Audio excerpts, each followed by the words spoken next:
This is the new Mini Clubman. It's the Mini for people who like minis but need something a little more grown up, something with space that looks a bit sharper to reflect who they are and what they do now. It's like a cheeky chappy Mini, but not quite as in your face. Growing up is something I've been thinking a lot about recently. At what point do you stop pretending to be a grown-up and actually become one? When do you stop thinking about cartoons and what have you and start thinking seriously about things like the future? You'll never enjoy sorting your taxes and bills and what have you. You'll never want to look at pension schemes and getting clever with your money, but you will have to. There comes a point where spending a night throwing cheap booze down your neck gives way to getting an early evening and trying out a new recipe you found online. You start thinking about having a bigger life, a family, a home, all that kind of stuff. And you wonder whether you spent too much time doing things because they're fun rather than doing things because you should. My mild existential crisis does have a point, fear not. The vanilla Mini is a wonderful car. It's small, ace to look at and good fun, but it doesn't exactly scream I'm a grown-up, nor does it have much space. So when you need to make some room for, say, miniature humans, it'll have to go. Before, if you wanted big space from a Mini, you had to go for a Countryman. And that was, well, a little challenging for some. Or you could try the last generation Clubman, which was great, but it wasn't especially good in the UK, because while you had the barn doors and the big booths at the back, the club door on the side to give access for rear passengers opened directly into traffic, so not ideal for letting your kids out as they're getting into school. But both of them summed up Mini and Mini ownership perfectly. They were cool, they were funky, they were good to drive and good to look at, but they weren't very grown up. Something this, the new Clubman, hopes to remedy. It has 4 proper doors down the sides and 2 at the rear to access its rather impressive boot space. You do need some space behind you to open them though, but still, it's a neat design touch that makes it stand out. There is a downside to all those doors though. It's massive, over 14 feet long, which makes it, I think, one of the biggest cars ever made. No, actually, one of the biggest things the planet has ever seen, as this handy graph will now demonstrate. However, all that extra space and length means you can fit an enormous amount of crap in the back. And the cool doors at the back, the barn doors to give you access to the boot, open on the key, which is very cool, but it does come with a couple of downsides. One, they have to be open and closed in a specific order, which can catch you out occasionally. And 2, they add even more length to the car, so you need to park quite far forward to be able to open them. So whatever you do, don't reverse it into a space. It's no great shakes, but something to bear in mind. Speaking of the inside, it's like seeing a parent in their work gear, familiar yet different. All the details are here, but they're a bit less Mini-ish and more BMW. Personally, I miss the vents and switchgear that mirrors the Mini wings, but I can see why some wouldn't mind their absence. Looks and size and what have you aside, this is the Mini Clubman Cooper S. It's got a 2-litre 4-cylinder turbocharged engine with 189 brake horsepower and over 200 pound-foot of torque. 0 to 62 takes 7.2 seconds and its top speed is over 140 miles an hour. Now, yes, I've said it's a bit bigger than a hatch, but it's also supposed to be that little bit more grown up. So the question is it? Drive-wise, it does feel like a bona fide Mini, which means it's quite fun, it's quite peppy, it steers really nicely.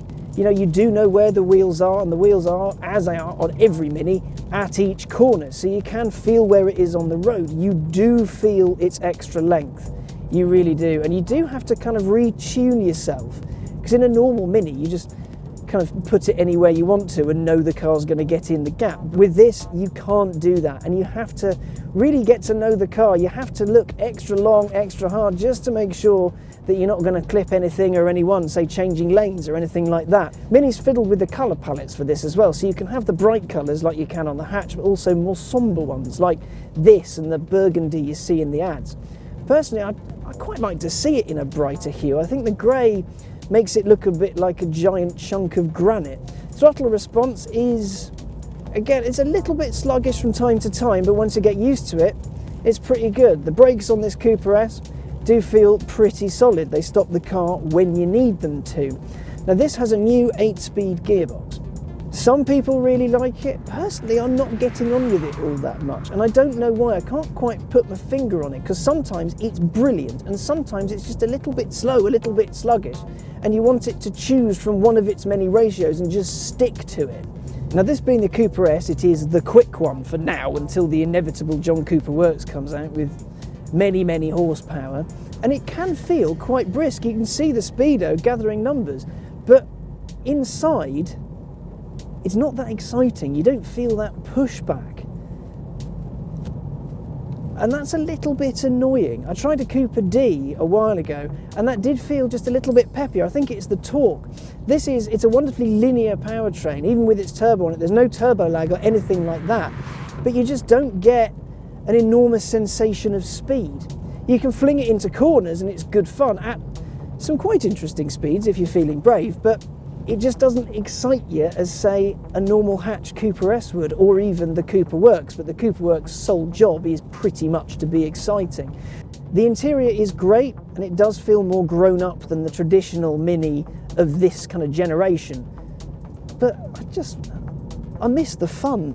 I miss the fun of it. The outside can be more business-like, that's cool, but I miss the windness of it all. The way it used to look, the way it used to echo the Mini wings. I loved that, and it's kind of a shame that it's not really here anymore, at least not as obviously. There's also a problem with rear visibility, because it's got that barn door thing, which is awesome. I really like it, despite the fact it adds an extra 1,000,000 feet to the back of the car and you can't reverse it into a bay and go shopping.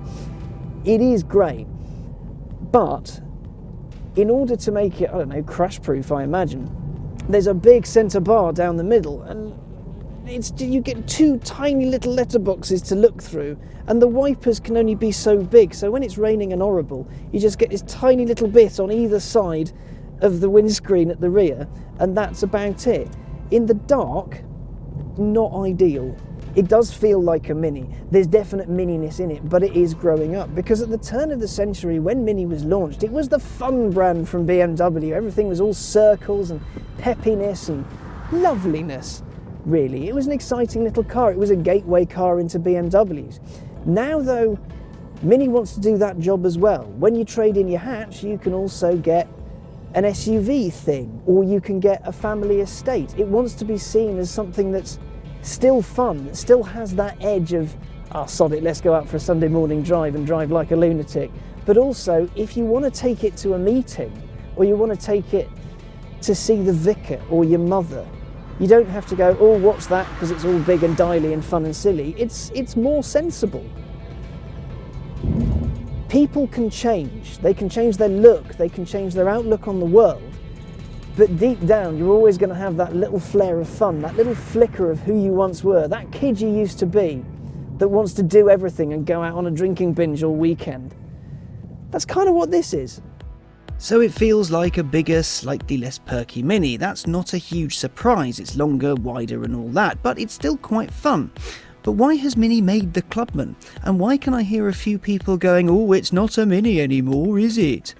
Why the Clubman? That's actually pretty easy. You see, there are people who years ago bought a Mini hatch and absolutely loved it. It fitted into their life perfectly, but as time's gone on, they've needed something bigger to put said life in.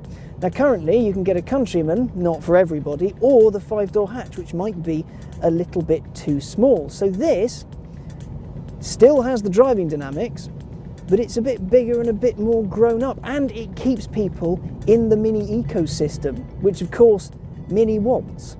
The Mini not being small thing, I'm kind of sick of making this point, but here goes. Again. For some people, the Mini is a cool brand based around a car that their parents and grandparents drove. For them, it's not a cheap, easy microcar, but an aspirational car, a step above what else is on the market. The Clubman may seem like a large step for Mini, but when you think about the logical progression of things, it makes sense. It's the car you buy when you want something with the charm of the hatch, but it's a little bit more business-like. It's a grown-up car for grown-ups who still want to play a little bit.